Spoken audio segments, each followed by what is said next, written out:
Deepavali collection Kodi, Magachiyum Kodi. The Chennai Silks. Let the celebrations begin. Supreme Mobiles, Apple's authorized reseller. One-stop solution for all your Apple products. இப்போ எங்களுக்குமே நீங்க உள்ள வரீங்க அப்படின்னு தெரிஞ்சதுமே உங்களை தெரிஞ்சவங்க எல்லாருமே ஜில் ஜங் ஜாக் படம் பார்த்த எல்லாருமே வந்து அந்த டார்க் காமெடியை வந்து ஒரு பக்கம் வந்து எக்ஸ்பெக்ட் பண்ணுங்க. ஸோ இதுல வந்து எவ்வளோ மினிமலா இருந்திருக்கும் அப்படின்றது எங்களுக்கு தெரியுது. பட் அது என்ன உங்களோட ஃபோட்டே அப்படின்னு இந்த படத்தை பொறுத்த வரைக்கும்? ஃபோட்டேன்றது வந்து இப்போ பேசிக்காக வந்து Lokesh as he set he like this quirky Quirky side of thing yours. அப்படின்னு ஹீ பாட் மீன்னு சொன்னார். பட் நான் வாங்கிட்டது என்னன்னா அந்த கேரக்டர்ஸ் என்ன ஜோன் வேர் எனக்கு சில கேரக்டர்ஸ் எல்லாம் அதாவது இவங்க இப்படி தான் அப்படின்ற மாதிரி லிஸ்ட் ஒரு பெஞ்ச் மார்க் இருக்கணும். அந்த மாதிரி கேரக்டர்ஸ் எல்லாம் ஒர்க் பண்ணுறது பெருசாக எக்ஸைட்மெண்ட் எதுவும் இருக்காது. அதில் நம்ம எதுவும் you can throw something that stick. But சில கேரக்டர்ஸ்க்கெல்லாம் நீங்கள் என்ன த்ரோ பண்ணாலும் ஒட்டிக்கும்ல.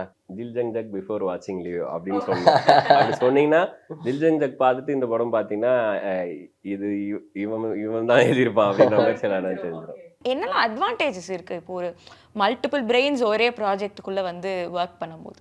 நானும் சரி ரத்னாவும் சரி வென் ரைட்டிங் அது ஒரு டிரெக்டரோட இதுலேருந்து தான் யூஸ் டு ரைட். அந்த பாயிண்ட் ஆஃப் வியூலேருந்து அவங்க யூஸ் டு ரைட். இல்லை அது ட்ரீட் தான் அது மாதிரி வேலை பார்க்காது. அப்படியா? அவர் காசுல ட்ரீட் வச்சா நம்ம எவ்வளவு சாப்பிடலாம் மாதிரி இருக்கும். அந்த மாதிரி ஒரு ட்ரீட் தான். Nice analogy. ஆக்சுவலி அதான் உண்மை.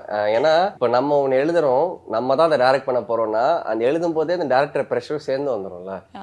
இது எப்படி டைரக்ட் பண்ண போறோம் அப்படின்ட்டு அந்த லிமிடேஷன்ஸ் வந்துரும். Will be limiting self, you will be wandering, யோசிச்சுட்டு இருப்பீங்க. பட் நம்ம எழுதுறோம் லோகேஷுக்கான டைரக்ட் அப்படிங்கும்போது ஆஸ் ஹி செட் செம்ம அனாலஜி அது.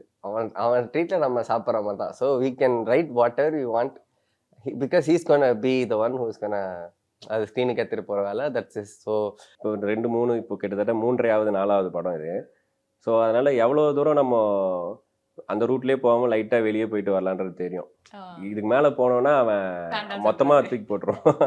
ஆர்டிஸ்ட்க்குன்னு ஒன்று ஆட் பண்ண இப்போ இந்த தேரிக்கை வந்து ஸ்கிரிப்ட்ல கிடையாது. ஆனால் அது அவங்களோட ஸ்ட்ரென்த்தையும் யூஸ் பண்ணுற இடம் இருக்குல்ல. அந்த மாதிரி லோகேஷ் சில இதை இம்ப்ரூவைஸ் பண்ணும்போது ஒரு முக்கியமான சீன்லலாம் வந்து ஒரு 1.5 பக்கம் டைலாக்காக இருந்த கான்வர்சேஷனில் முடிகிற விஷயம் சைலண்ட் ஷாட். அது 3 ஷாட்டு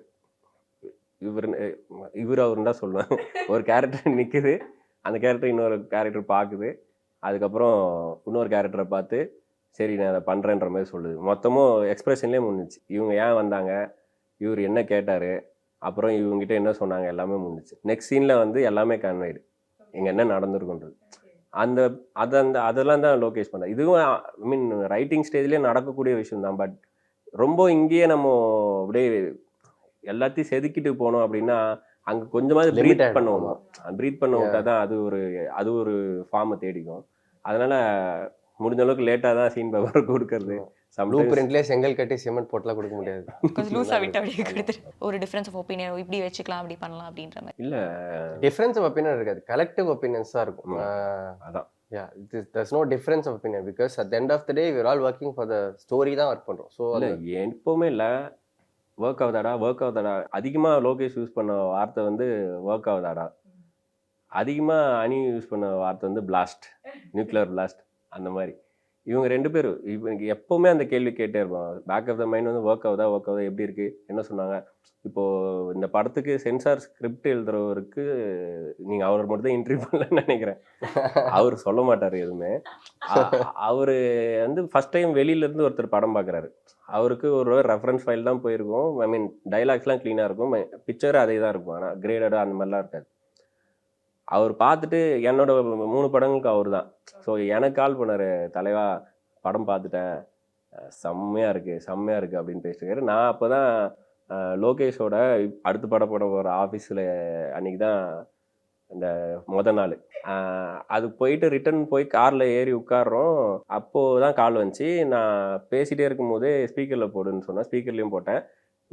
அவன் கேட்க சொன்னதை நான் கேட்டேன். இப்போ எவ்வளோ ஆர்வம் இருந்ததுன்னா இதை இப்போ வரைக்கும் பண்ணுமா, அவரோட ஒப்பீனியன் வரைக்கும் அவன் யோசிக்கிறான் சென்சார் போகிறது முன்னாடி.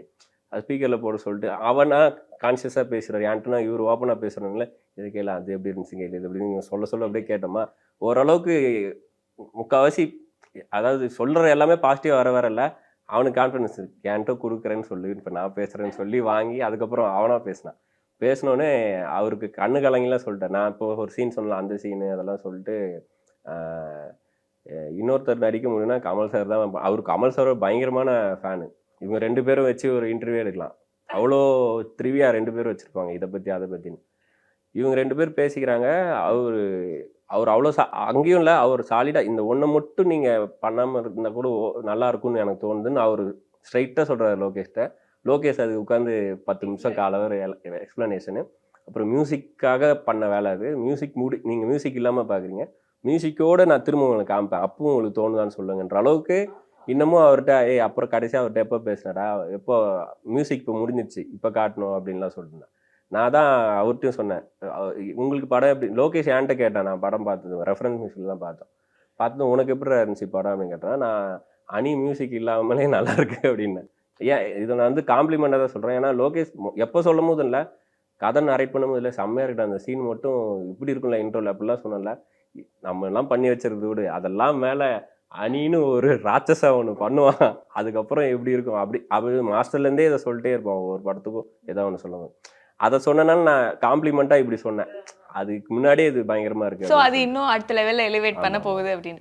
இதோட தழுவலா அப்புறம் இதுக்குள்ள வருமா, அது எல்லாத்துக்குமே வந்து மைண்ட் செட் பண்ணி தான். அதாவது என்னன்னு சொல்லல, ஹிஸ்டரி ஆஃப் வயலன்ஸோட தழுவலா இது எல்சியூக்குள்ள வருமா அதானே சொல்ல வரீங்க? ஆமா, நீங்க படம் பார்த்தோன்னே உங்களுக்கு தெரிஞ்சிடும். Super super. இப்போ இதுல வந்து சென்ட்ரல் கேரக்டர் தவிர நிறைய கேரக்டர்ஸ் மேல வந்து எங்களோட அட்டென்ஷன் போயிருக்கு. அது எல்லாமே ரொம்ப இன்ட்ரெஸ்டிங்கா இருக்கு. I will start with Sandy master. நான் சாண்டி மாஸ்டர் ஃபர்ஸ்ட் டைம் வந்து ஷூட்டிங் ஸ்பாட்ல பார்த்த போதே ஆள் வந்து முடிகிடிலாம் இப்படி வச்சுட்டு பல்லு ஃபுல்லா இப்படி ரத்தம் இப்படி ஒழுகிட்டு இருக்கு. That's my first impression. நான் சாண்டி மாஸ்டர் ஃபர்ஸ்ட் பார்த்தது ஸ்பாட்ல அதுதான். அந்த கேரக்டர் வந்து ஒரு ஒரு ஒரு பக்கத்துல அடைக்கிற முடியாது. அந்த கேரக்டர் வந்து அவனுக்கே தெரியாது அவன் எப்படி அப்படின்றது. நீங்க கொஞ்ச நேரத்துக்கு முன்னாடி சொன்னீங்களே அந்த மாதிரி ஒரு கேரக்டர். ஆமா, அந்த மாதிரி ஒரு கேரக்டர் தான். அவன் வந்து அவனுக்கு வந்து இவன் இவ்வளவுதான் பண்ணுவான். சில பேர்ட்ட எல்லாம் you know what to expect from them. அவன்கிட்ட பாத்துருந்தது அப்படின்னா என்ன பண்ணிடுவான் மேக்ஸிமம் அப்படின்னா அதுக்கு மேல ஏதாவது பண்றான். இப்ப நான் என்ன கடிக்கிறேன்னா ஓகே, அந்த கடிக்கிறனா ஓகே, கடிக்கிற மட்டும் தான் செய்வோம் அப்படின்ற மாதிரி வச்சுறீங்கல்ல. பட் இது வந்து இந்த கேரக்டர் வந்து ஒரு விஷயத்துக்குள்ள ஒரு அடக்கவே முடியாது. அந்த character he is capable of anything. அந்த மாதிரி தான் இருக்கும் அந்த கேரக்டர். அவர் பண்ணதும் அந்த மாதிரி தான் இருக்கும்.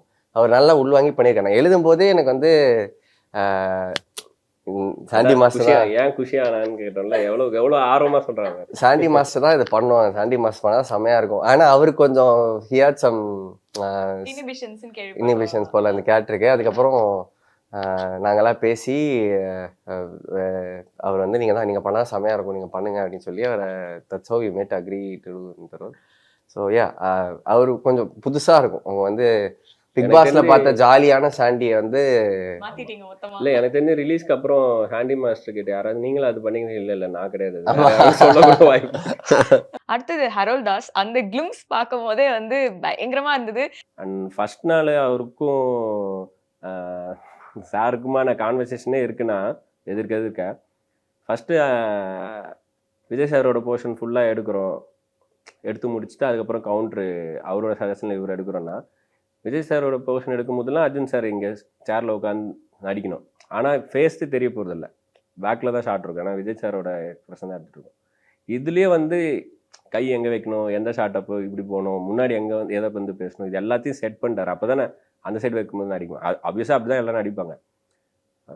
ஆக்ஷன் சொல்லி ஃபஸ்ட்டு ஷாட்டில் அதை லென்த்தாக அந்த டைலாக்லாம் பேசி முடிச்சு டேபிள் மேன் எல்லாம் வந்து பேசி முடிச்சதும் கட் சொல்கிறதுக்கு முன்னாடி டைலாக் முடிஞ்சிச்சுன்னு விஜய் சார் தெரியும், கட்டே சொல்ல. ஆனால் அது வரைக்கும் இருந்தது சாரில் எப்படின்னாரு. அதான் ஃபஸ்ட்டு சொன்னது அவர் அர்ஜுன் சாரை பார்த்தோம். அவரு டக்குன்னு, ஏன்னா இது வரைக்கும் அந்த காம்பினேஷனே பார்த்ததில்லை. இவ்வளோ க்ளோஸாக முடித்ததும் விஜய் சார் ஸ்ட்ரெயிட் ரியாக்ஷனே வந்து ஆமா, எனக்கு தெரிஞ்சு மேபி அப்புறம் ப்ளூப்பரா வந்தவர் எனக்கு ரொம்ப ரசிச்சேன். நான் அதை பார்க்கும் போதே இல்லை விஜய் சார் ஐயோ இது படத்துல வச்சுலாமான்ற அளவுக்கு, ஏன்னா சிரிக்கவே மாட்டாரு. அதுலதான் அது சிரிக்கிறத பார்க்கவே அவ்வளோ சந்தோஷமா இருந்துச்சு. இதை வந்து அதுக்கப்புறம் அந்த சைடு கவுண்டர் வச்சு பார்க்கும்போது இப்போதான் அர்ஜுன் சாரோட ஃபேஸ் வரப்போகுது. அவர் வந்து அந்த சேர்ல உட்கார்ந்து ஒரு ஒன்று பண்றதை பார்த்தாலே நமக்கே வந்து ஹாரல் தாஸ் இஸ் அரைவ்டு அப்படின்னு தான் இருக்கும். அவர் கேரவன்லேருந்து இறங்குது, அதுவும் லோகேஷும் சொல்லியிருக்கேன், நானும் அதை சொல்லியிருக்கேன். அவர் கேரவன்லேருந்து இறங்கினாலே ஜம்ப் பண்ணி தான் இறங்கி அப்படி வர்றதே வந்து ஏழுமலை ட்ரெயின்லேருந்து இறங்கி இந்த எதிர்காலத்தில் வர்ற மாதிரி தான். அங்கேருந்தே ஷார்ட் வைக்கலாம் போல. அது எனர்ஜி நடக்கிறது எல்லாம். இந்த பக்கம் சஞ்சய் தத் சார் அவர் வாக்குக்கு தான் ஃபேமஸ். அவர் நடந்தாலே அதில் ஒரு ஒரு ஒரு லெகசி இருக்கும் பின்னாடி. நமக்கு அப்படியே பின்னாடி ஓடும். இத்தனை வருஷம் பண்ண படம், கான்ட்ரவர்சி, இது எல்லாத்துக்குள்ளேயும் அவர் எப்படி சமாளிச்சார் அதெல்லாம் தான் ஓடும். ஆனால் பேசுனீங்கன்னா அவர் கூட ஏதாவது 2K கிட்ஸ் தோத்துருவாங்கன்ற அளவுக்கு இறங்கி செய்வார். ரோஸ்ட் பண்ணாருன்னா அவர் தான் ஜாலி தான். அவர்கிட்ட பேசிகிட்டே இருக்கலாம் அந்த அளவுக்கு. அவங்க லோகேஷ்க்கும் சஞ்சய் தத் சாருக்கும் பயங்கரமான பாருங்க. அப்பான்னு தான் லோகேஷ் கூப்பிடுவான். அந்த அவர் சன்னன் தான் கூப்பிடுவார். 2 நாள் 3 நாள் அவர் ஏதோ மெசேஜ் அனுப்பி ரிப்ளை பண்ணலைன்னா ஏன் என்கிட்ட பேச மாட்டேற, ஏதாவது கோச்சிட்டியான்னு கேட்குற அளவுக்கு அவர் பேசுவார்.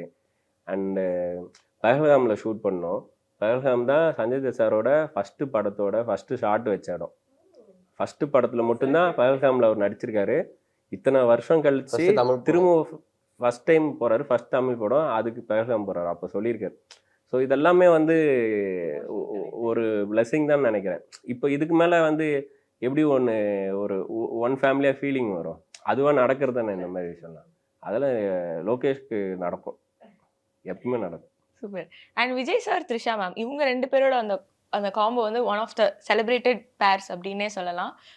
கிட்டத்தட்ட 15 வருஷம் அவங்க வந்து சேர்ந்து படமே பண்ணவே இல்லை. எப்படி த்ரிஷா மேம் போகலாம் அப்படின்ற ஒரு சாய்ஸ் வந்தது?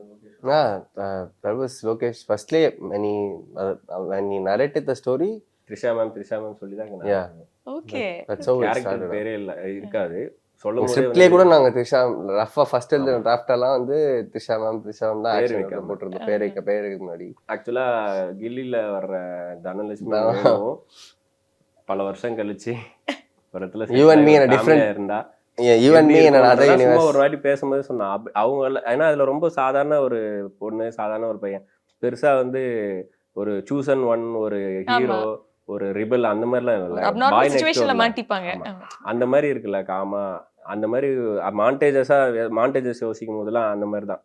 அது ஏதாவது அதை ரெஃபரன்ஸாக கொண்டாடலாமாலாம் கூட யோசிச்சோம். அப்புறம் நீ சும்மா அதெல்லாம் தேவையில்ல அப்படின்ட்டான். ஆக்சுவலாக ஆன் பேப்பரில் அப்படி தான் இருந்துச்சு. கில்லி ரெஃபரன்ஸ் மாதிரி கூட ஒன்று பண்ணலான்னு நினச்சோம். அது அதுக்குன்னு கமர்ஷியலாக மசாலாவாலாம் சொல்ல, ஒரு நல்ல சின்ன ஒரு டச். அது துப்பட்டா கூட அந்த மாதிரியா? இல்லை அந்த மாதிரி இல்லை, ஒரு நல்ல ஒரு இல்லை கால் பேக்கா இருக்கு. அடுத்து வரும் அந்த சாங்கே ரிலீஸ் ஆக போகுது. அந்த சாங்லேயே மேபி அதோட விஷுவலோ ஏதோ ஒன்று வரும். உங்களுக்கு நான் ஏன் அதை சொன்னேன்னு அதை பார்த்தீங்கன்னாலே புரியும். பிரியா ஆனந்த் அவங்க எங்க ட்ரெய்லர்ல காணோம்? இருந்தாங்களே, பார்க்கலையா? ஓ மை காட், அப்படியா? வேற யாரெல்லாம் இந்த படத்துல இருக்காங்கன்னு நினைக்கிறீங்க நீங்க? நிறைய சர்ப்ரைசஸ் இருக்கு படத்துல. அப்படியா? சரி, அப்ப நீங்க வந்து ஒரு உங்களோட ட்விட்டர்ல வந்துட்டு ஒரு கண்ணாடி போட்டு வச்சிருந்தீங்க. அதை பார்த்துட்டு நிறைய பேர் வந்து சந்தனம் இருக்க வாய்ப்பு இருக்கு அப்படின்லாம் வந்து ஒரு இந்த மாதிரிலாம் நீங்க கலப்பி விடுறதுக்கு தானே அந்த மாதிரி போட்டோலாம் போடுறீங்க. சந்தனம், குங்குமம், விபூதி எல்லாம் விபூதி தான் இருக்கு. இல்ல அவர் இல்ல, அவரே சொல்லிட்டாரு. அது நான் கீழே கிடந்ததுங்க. அங்க நான் போய் அழகா இருக்கு இந்த இடம், ஏன்னா கீழே ஃபுல்லா பனி இல்லை, அதனால லைட் பவுன்ஸ் ஆகுது. நம்ம கேரவனுக்குள்ள எல்லா லைட்டும் போட்டு எப்படி வைத்தாலும் நல்லா இருக்கலாம். அந்த மாதிரி அங்கே எப்படி வச்சாலும் நல்லா இருக்கு ஃப்ரேமு. அதனால நானும் பிரவீன் ராஜா காஸ்டியூம் டிசைனரும், பிரதீப்னு லோகேஷோட ஃப்ரெண்டு, 3 பேரும் பேக்கப் ஆகி போகிற கேப்பில் அந்த ஃபோட்டோ எடுத்தீங்க. ஓடி போய் ஆசையாக உள்ளே போயிட்டு ஒரு ஃபோட்டோ எடுக்க போனால் அங்கே அந்த தூரத்தில் ஒரு கண்ணாடி இருந்துச்சு, ஸ்னோக்குள்ளே சொருவிட்டு. எவனோ கண்ணாடி விட்டு போயிட்டான் அப்படின்னு போய் எடுக்க போனால் எவ்வளோ மேலே தெரிஞ்சோ அவ்வளோதான் கண்ணாடி இருக்குது, மீதி கண்ணாடி இல்லை. அதில் ஒரு ஃப்ரேம் இருக்குது, ஒரு சைடு கண்ணாடி தான் இருக்குது, ஒன்று உடஞ்சிருக்கு. காலை ஊனா போது உள்ள, அதில் தட்டு மாதிரி போய் எடுத்தால் ஏமாந்துட்டோமே அப்படின்னு சொல்லிட்டு எரிச்சலில் அங்கே இருந்த கிளைய தூக்கி போட்டு அடித்தேன். அந்த ஃப்ரேமும் போய் கால்ண்டு போய் விழுந்துச்சு, பிரவீன் கால் மாட்டில் விழுந்துச்சு. அப்போ தான் எடுத்து இது இனிமேல் எதுக்குமே தேராது, என்னைக்காவது கிரகணம்லாம் வந்துச்சுன்னா ஃபிலிமை வச்சு பார்த்தா கண்ணு கெட்டு போகும், அதுமாதிரி இதை வச்சு பார்க்கலாம், அவ்வளோதான் இது யூஸ் ஆகும் அப்படின்னு சொல்லி இப்படி எடுத்து காமிச்சேன். அப்போ யாரும் ஃபோட்டோ எடுத்துட்டாங்க. பிரவீன், பிரதர் அப்படியே பிடிங்க, உங்கள் ட்ரெஸ்ஸு கலருக்கும் அந்த கலருக்கும் அப்படியே நல்லா இருக்கு, இப்படி எடுத்து பாருங்க அப்படின்னு சொன்னான். அப்போ எடுத்து இப்படி பார்த்தேன், அவன் தான் முட்டியை போட்டு திருப்பி ஃப்ரேம்லாம் வச்சு எடுக்கிறேன்னு எடுத்தான். இப்போ வர்ற பிரவீன் அவன் நல்லா ஃபோட்டோஸ் எடுப்பான். அது எதுக்கு வச்சிருக்கான்னு தெரில, ஃபோட்டோ எடுக்கிற ஸ்கில்லை வச்சு என்ன பண்ணலான்னு இருக்கான்னு தெரில. அவன் நல்லா ஃபோட்டோ எடுப்பான். அந்த ஃபோட்டோ லோகேஷ்ட காமிச்சேன், சூப்பராக இருக்கா போட்டு விடு அப்படின்ட்டான். சும்மா இல்லாமல் நெவர் சைட் ஐயோ ஏதோ ஒரு ஹோப்ஃபுல்லாக ஏதாவது ஒரு மோட்டிவேஷன் வேர்டு, அந்த மோட்டிவேஷன் தான் 10 வச்சுட்டே அப்படின்னு சொல்லிட்டு போட்டேன். எனக்கு தெரில. அதுக்கப்புறம் ஆக்சுவலாக என் இன்ஸ்டாகிராம் நோண்டிங்கன்னா இன்னும் நிறையா இது இருக்குது, ஸ்பாய்லர்ஸ் இருக்குது. படம் ரிலீஸ் ஆன பிறகு சொல்லுவாங்க, நீ அதுக்காக தான் இதை போட்டியா, இதுக்காக தான். ஆனால் அதுக்காகவே போடல, பட் இன்னைக்கு படம் பார்க்கும்போது எனக்கு தெரியுது இது அது கூட கனெக்ட் பண்ணுவாங்கன்ற மாதிரிலாம். அது எனக்கு அதுனால நிறைய பட்டன்னு வச்சுங்களேன் அந்த ஃபோட்டோக்கு அப்புறம். ஏன்? ஏன்னா அது எப்படி ஆயிடுச்சுன்னா எல்சியூ கனெக்ஷன் இருக்கான்னு தெரிஞ்சுக்கிறதுக்கு ஆர்வத்துக்கே தான் அதை பெருசாக்கி விட்டாங்க. இப்போ நான் அதுக்காக போடலன்னு சொன்னா இது முடிஞ்சு போயிடும். அதுக்காக போடலன்னு சொன்னா இல்ல அந்த அர்த்தத்துல இல்லைங்க, விளையாட்டா தான் எடுத்தேன்னு சொன்னாலும் அதுக்கும் தேரி இருக்கும், அதெல்லாம் இருக்குமா. இப்போ நான் எதுவுமே சொல்ல முடியாம இருந்தேன். கைகள் அது கொஞ்ச கட்டப்பட்டது நாள் அப்படிதான் இருந்தேன். அப்புறம் சேதனனே ஸ்டேஜில் சொன்னப்புறம் தான் ஓகே அப்பாடா அவரே முடிச்சிட்டாரு அப்படின்னு. மை எக்ஸ்பெக்டேஷன்ஸ் ஃபார் லியோ அப்படின்னு ஒரு ஃபோட்டோ ஒன்று விஜய் சார் நிற்கிறாரு. அந்த ஹைனா நிற்கிற இடத்துல அத்தனை பேரும் கமல் சாரு, சூர்யா சாரு, யார் யாரெல்லாம் ஃபோட்டோ, கார்த்தி சார், இருக்கிற அத்தனை லியோவோட கேரக்டர்ஸோட இது போட்டு மை எக்ஸ்பெக்டேஷன்ஸ் ஃபார் லியோ அப்படின்ட்டு அந்த ஒரு ஃப்ரேமில் அத்தனை பேர் இருக்கணும். அதான் அவங்க எக்ஸ்பெக்டேஷன்ஸ். இவங்க எல்லா கேரக்டர்ஸ் இருக்கணும் அப்படி மாதிரி தான் எக்ஸ்பெக்டேஷன்ஸ் இருக்கு. கொஞ்சம் லைட்டா இருக்கு அந்த மாதிரி ஆக்சுவலி. ஆல்ரெடி ஒரு 10 ஹீரோஸ் கிட்ட லோகேஷ் ஒர்க் பண்ணிட்டான். சமந்தா மேம் பேர் வந்தது, ஆனா எங்களுக்கு அந்த பேரும் வந்தது. சமந்தா மேம் வர போறாங்க செகண்ட் ஹாஃப்ல. அப்புறம் மடோனா செபஸ்டின் அவங்க வந்து நான் ரெடி தான் பாட்டுல வந்து இல்லவே இல்லை அப்பியரன்ஸ் இருக்கு. மடோன் அஸ்வின் தான் ஒரு ரெட் செட். சமந்தா மட்டும் எனக்கு தெரியும். எப்படி நம்ம தெரியாம பிரியானந்த கேட்டாங்க ஏமாத்திட்டீங்க. எங்க கொண்டு போயிட்டோம்ல. ஆ? பிரியானந்த பத்தி கேட்டாங்க எங்க சுத்தி சரி, மடோன் அஸ்வின் வரைக்கும் வந்துட்டோம். இந்த படத்தோட ஃபர்ஸ்ட் ஹாஃபே வந்து ஒரு ஆட்ட பாம்ல நெருப்பு வச்ச மாதிரி தான். அது எப்படின்னா அந்த திரி ஃபாஸ்டா போற மாதிரி இருக்கும், நின்றோம், அணைஞ்சிச்சு போல கிட்ட போய் டக்குன்னு வரும், பின்னாடி போவோம், அப்படியே நம்மள ஒரு மாதிரி நம்மள டென்ஷன்ல சஸ்பென்ஸ்லயே வச்சிருக்கோம். ஆனா டமால்னு வெடிக்கும்ல, அதான் ஃபர்ஸ்ட் ஹாஃப். செகண்ட் ஹாஃப் வந்து பட்டாசு கட்டிலே நெருப்பு வச்ச மாதிரி. அந்த லாஸ்ட் 40 மினிட்ஸ் லோகேஷ் சொன்னது வந்து அப்படிதான். அது வந்து பட்டாசு கட்டிலே நெருப்பு வச்சேன்னா ஆகும், கீழே வெடிக்க வேண்டியது, மேலே வெடிக்கும், எல்லா பக்கமும் வெடிச்சிட்டு இருக்கும். அந்த மாதிரி தான் டுவர்ட் த எண்ட் இருக்க போகுது. ஸோ எதுக்கு இந்த பட்டாசு ஆரம்பிச்சோம், தீபாவளிக்கு வெடிக்க வேண்டியதெல்லாம் முன்னாடியே வெடிக்காதீங்கன்றது. வெடிக்கல சார். ஆனா நீங்களுமே வந்துட்டு ட்விட்டர் நிறைய இந்த சீன்ல தியேட்டர் என்ன ஆக போகுது அப்படிலாம் வந்து அப்படிலாம் கேட்க போடவே இல்லையே. நான் போட்டேன் அந்த ஆமா போஸ்டர் போட்டேன்டா. ஐநா போஸ்டர் பார்த்து இந்த சீன் அப்ப என்ன ட்ரெய்லருக்கு தான் நான் சொல்லியிருந்தேன். ஃபர்ஸ்ட் ஒரு போஸ்டர் ஒன்று ரிலீஸ் பண்ணியிருந்தாங்கல்ல, விஜய் சார் ஹைனாவும் ஆமா பேஸ் ஆஃப் பண்ண அதை ஷேர் பண்ணி இந்த சீனுக்கு தேட்டர்ல என்ன ஆக போறீங்க. ஐனா வந்து சும்மா ஐனா ஊருக்குள்ள ஒரு ஐனா அப்படின்ற மாதிரி இல்லை, அந்த ஐனாவே ஒரு கேரக்டர். இதுதான் சர்ப்ரைஸ். ஓகே, அது சும்மா ஹைனா அப்படின்னு சொல்லிட்டு போற கேரக்டர் இல்லை.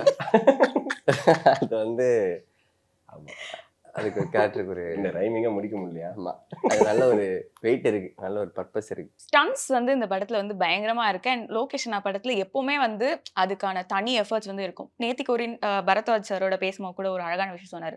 அந்த டிஷும் சவுண்டை தாண்டி நாங்க வந்து ஒரு ஃபைட் சீக்வன்ஸ்க்கு என்னென்ன சவுண்ட் ரெக்கார்ட் பண்ண முடியுமோ ரெக்கார்ட் பண்ணியிருக்கோம் அப்படின்ற மாதிரி சொன்னார். ஆக்ஷன் பிளாக்னு இருந்துச்சுன்னா அதுக்குள்ள, ஏன்னா அதுல ஒரு ஸ்டோரி டெல்லிங் இருக்கும். அது லோகேஷ் மட்டும் தெரியும். அன்பரி மாஸ்டரும் லோகேஷ் என்ன பேசிக்கிறாங்க, அப்புறம் சினிமாட்டோகிராஃபர் என்ன பேசிக்கிறாங்க, அப்புறம் அந்த ஆர்ட்டா அந்த இடத்த ஸ்பேஸை யூஸ் பண்ணி என்ன பண்ண போகிறோம். அதை அந்த லோகேஷும் சொல்லியிருந்தாங்க. ஒரு ஸ்டண்ட் சீக்வன்ஸில் ஒரு 100-150 பேர் சேர்ந்து அவரை தூக்கி சுற்றுறாங்க அப்படின்னா அவரும் அப்போது கிட்டத்தட்ட வேர் பாடி தான், அது பனியோட தான் இருப்பார். அவங்க இந்த ரிதமில் பண்ணணும் அப்படின்னா கை எங்கே எல்லாமே பிளான் பண்ண முடியாதுல்ல, ஒருத்தர் கையும் கிழிக்க வாய்ப்பு இருக்குது. அதெல்லாம் நடந்துச்சு. அவர் அதுக்குள்ளே தான் அதை பண்ணார். அது ஒரு கோரியா இருக்கும். இப்போ டான்ஸ் மாதிரி ஆக்ஷனும் ஒரு கோரியோகிராஃபி இல்லை, அதுக்குள்ளே ஒரு கதை இருக்கும். இப்போ சில பாட்டில் தான் அது கான்செப்டாக இருக்கும், கண்ணா பின்னா ஆடுற பாட்டாக இருக்காது. அதுக்குள்ளே ஒரு தீம் இருக்கும், அந்த சாங்குன்னு ரிதமிக்காக இருக்கும்ல. அப்படிதான் லோகேஷோட இப்போ விக்ரம்லேயே வந்து ஒரு ரிதம் இருக்கு. பால்புட்டி ஃபைட்டுன்னு இருந்துச்சுன்னா பால்புட்டிக்காக உள்ள பொருள் ஒரு ஃபைட் இருக்கும். ஏஜென்டினாவோட ஃபைட்னா அதுக்கு ஒரு கதை இருக்குல்ல, அந்த ஸ்பூனை வச்சு ஃபைட் பண்ணுறது இருக்குது, அது மாதிரி இருக்குல்ல. இதை நம்ம எங்கே உட்காந்து கூறுல குளிச்சுக்கிட்டே எப்படி எழுத முடியும்? அது இன்னும் கொலாபரேட் ஆகி எழுதுகிற மாதிரி. அது ரைட்டர்ஸ்குள்ளே முடிவு வருது இல்லை, லோகேஷ் மைண்டில். ஆனால் ஒன்று இருக்குது, ஆனால் அது ஆம்ப்ளிஃபை பண்ண என்னென்ன பண்ணணுமோ அதுக்கான ஆட்கள் கூட பேசி அதை மாற்றிப்போம். அது நாம் பார்த்து வேணால் எழுதிக்கலாம். இன்னொரு $1 மில்லியன் கேள்வி வந்து, திருப்பியும் விஜய் சாரும் லோகேஷ்னாவும் படம் பண்ணுவாங்களா அப்படின்னு. பண்ணுவாங்க, சேர்ந்து பண்ணுவாங்களான்றது காலத்தின் கையில் தான் கொடுக்கணும். பண்ணுவாங்க, சேர்ந்து. ஆமாம், விஜய் சார் படம் பண்ணுறாருல அடுத்த படம், லோகேஷ் அடுத்த படம் பண்ணுறாங்கல்ல, அவங்க 2 பேரும் சேர்ந்து. அவங்க சேர்ந்து இப்போதைக்கு எதுவும் 2 பேருக்குமே வந்து ரெடி தான், எனிடே ரெடி தான். அது இப்போ லோகேஷோட லைன் அப் என்னன்னு கூட சொல்லிட்டு நான் அடுத்தடுத்து என்னென்ன இருக்குன்ட்டு. எனிடே எனிதிங் கேன் ஹேப்பன்ல நடந்தா ரொம்ப சந்தோஷம். உங்களுக்கு பர்சனலா ரைட்டர்ஸா இந்த படத்தோட அசோசியேட் ஆகும்போது என்ன மாதிரியான எக்ஸ்பீரியன்சஸ் இருந்தது? என்ன எடுத்துட்டு ஒரு டேக் அவேயா என்ன இருந்தது? First to right for a film this large scale அது ஒரு நல்ல ஒரு எக்ஸ்பீரியன்ஸாக இருந்துச்சு எனக்கு. ஏன்னா அதுக்கு நான் எதுக்கெல்லாம் பயந்தனோ அது எல்லாத்துக்குமே எனக்கு வந்து அதுக்கான நெசசிட்டி எல்லாம் போயிடுச்சு. Because of the vibe of the writers, Rathnam சரி, லோகேஷும் சரி, எதுக்கெல்லாம் நான் பயந்தனோ அது எல்லாத்துக்குமே it was very and for the story as well. அந்த கதையிலுமே வந்து எனக்கு I had lot to contribute for that this kind of a story. And எனக்கு இவ்வளோ திருப்பி எனக்கு சரியெல்லாம் இருக்குது. நம்ம வந்து எழுதுனதில் literally almost majority of industries leading people are in this one film அப்படின்னு நினைக்கும் போது எனக்கு it is surreal for me. So I'm grateful for this opportunity. So அதனால் அது எங்கேயுமே I cannot write that off. So take அவேன்னு பார்த்தா எனக்கு வந்து எழுதுனதெல்லாம் எவ்வளோ I have to see the film எந்த அளவுக்கு ட்ரான்ஸ்ஃபார்ம் ஆயிருக்குன்னு. நான் காஷ்மீர் போடும்போது he had only shown me Kashmir எடுத்த போர்ஷன்ஸ் எல்லாத்தையும் காமிச்சிருந்தேன். அதான் நான் சொல்லியிருந்தேன். அது வந்து சொன்னபோது ஒரு லெவல் 1ல் இருந்துச்சுன்னா, எழுதும்போது லெவல் 10 இருந்துச்சுன்னா, ஃபிலிம் இஸ் ஆகிட்டோம் level 32,650+. So it is on something else right no. So அதனால் waiting, excitedly waiting for the film to come hit the screens and ஆடியன்ஸ்லாம் எப்படி அதை ரிசீவ் பண்ணுறாங்கன்றதை பார்க்கறது ரொம்ப ஆர்வமாக இருக்கேன். So yeah, the takeaways will be after the release of the film. Right now எனக்கு வந்து grateful for the experience, for the whole experience. I wouldn't இதுக்காக நான் இன்னொரு விட்டு I wouldn't do that. So I would always put this in a very special place. Yeah. ஆனா உங்களுக்கு என்ன எனக்கு வந்து பெரிய காஸ்ட் பெரிய க்ரூவை ஹேண்டில் பண்ணணும்னா அதில் ஒரு கான்ஃபிடென்ஸ் வந்திருக்கு. கமாண்டு நம்மளால லீட் ஃப்ரம் த ஃப்ரண்ட் அதை ஹேண்டில் பண்ண முடியுன்ற கான்ஃபிடென்ஸ் வந்திருக்கு. அப்புறம் பிளான் ஏ இல்லைன்னா பிளான் இசட் வரைக்கும் போகணும். பிளான் ஏயோட போகணும், பிளானோட போகணும் கூட அவசியம் இல்லை. ஆனால் ஒன்று ஒர்க் ஆகலை அப்படின்னா ஆல்டர்னேட்டாக ஒவ்வொன்றுத்துக்குமே இல்லைன்னா இந்த படமே இந்த டைமில் நடந்து இந்த டேட்டில் ரிலீஸ் ஆகிருக்கு. ஏன்னா ஒவ்வொரு முறையும் அவ்வளோ பிரச்சனை வரும். ஐ மீன் இந்த வெதர்னாலையும் தூரம்னாலையும் நிறையா இஷ்யூஸ் இருக்கும். மாஸ்டர் அப்போவே நெய்வேலியில் ரைடு வந்தது நடந்து. பட் லோகேஷ்க்கு வந்து இந்த படத்தில் ஆடியோ லான்ச் நடக்காமல் போனதப்போ இதெல்லாம் வந்து சின்ன சின்ன குட்டி குட்டி செட்பேக் தான். ஏன்னா படத்தை பற்றி பேசுறது இல்லாமல் இது எதனால் இந்த கேள்வி வெளியே பேசுகிறதே பிடிக்காது. அதே மாதிரி தான் அதில் ரைடு வந்தது. பட் அங்கே ரைடு வரும்போது நாங்கள் படத்தில் வந்து ஒரு ஜூனியல்குள்ளே போய் எல்லோரும் ரைடு எடுக்கும்போது வாத்தி ரைடுன்னு ஒரு பாட்டு பண்ணி வச்சுருந்தோம். வாண்டடாக வந்து அந்த பாட்டு கரெக்டாக அந்த டைமில் ரிலீஸ் பண்ணுற டைமில் ஒரு சம்பவம் நடந்துச்சுல்ல. அது மாதிரி இப்போது இந்த படத்தப்போ ஒரு ஆடியோ லான்ச்சில் என்ன விஜய் சார் ஏதாவது பேசணும், இல்லை இந்த படத்தில் நெகட்டிவாக என்னென்ன இருந்துச்சோ அதெல்லாம் அங்கே பேசிடுங்க. இப்போ கேட்குறீங்களா உள்ள இந்த பிரச்சனை இந்த அதெல்லாம் அதுக்கெல்லாம் பதில் சொல்கிற மாதிரி படத்துக்குள்ளே இருக்குது. அதெல்லாம் முடிஞ்சிடும், இதெல்லாம் நடந்திருக்குமே அப்படின்னு. அது எல்லாத்துக்கும் ஆன்சர் படத்துக்குள்ளே இருக்குது. இதெல்லாம் ஒருத்தருக்கு நடக்குது அப்படின்னா ஒரு ஆள் எவ்வளோ உள்ளே இறங்கி ஒரு படத்தை ஓன் பண்ணால் அது வரும்னு இருக்குல்ல. அதெல்லாம் தான் லேர்ன் பண்ணிட்டு இருந்துச்சு. இன்னைக்கு நாளைக்கு யாருக்கு படம் பண்ணும் அப்படின்னு போனாலும் எனக்கு ஒரு கான்ஃபிடன்ஸ் இருக்குது அதை புல் ஆஃப் பண்ண முடியும்னு. தீபாவளி கலெக்ஷன் கோடி, மகிழ்ச்சியும் கோடி. The Chennai Silks. Let the celebrations begin. Supreme Mobiles, Apple's authorized reseller. One-stop solution for all your Apple products.